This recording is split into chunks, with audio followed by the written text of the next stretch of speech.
Interim government যখন তাকে নিয়ে যাচ্ছিলেন তখন এই তরুণী তার পিতাকে বলেছিলেন, আমি একজন শহীদ কিংবা পঙ্গু এই জুলাই যোদ্ধার স্ত্রী হতে চাই। মাননীয় স্পিকার, এই সেদিন কুরবানের আগের সপ্তাহে আমি ভেস্তিনি হসপিটালে গিয়েছিলাম ব্যাংককের জুলাই যোদ্ধাদেরকে দেখার জন্য। সেখানে অনেকের সাথে কথা হয়েছে। এক তরুণ হুইল চেয়ারে বসে আছে, ওই জুলাই যোদ্ধার পাশে একজন তরুণী। আমি ভেবেছিলাম হয়তো বোন কিংবা কোনো আত্মীয় হবেন।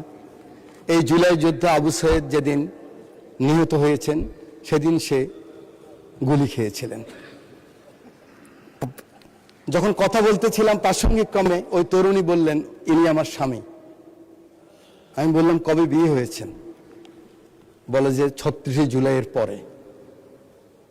ইন্টেরিয়াম গভর্নমেন্ট যখন তাকে নিয়ে যাচ্ছিলেন তখন এই তরুণী তার পিতাকে বলেছিলেন, আমি একজন শহীদ কিংবা পঙ্গু এই জুলাই যোদ্ধার স্ত্রী হতে চাই। কিন্তু দুঃখের বিষয় কি জানেন মাননীয় স্পিকার, এনটিআরসিতে উনি তখন শিক্ষক নিয়োগ পেয়েছিলেন। একজন ইউনো সাহেবের কাছে গেলেন যে আমার স্বামী ব্যাংককে নিয়ে যাবে। উনি বলেছেন আপনি জয়েন করতে হবে। উনি জয়েন না করে চলে গেছেন।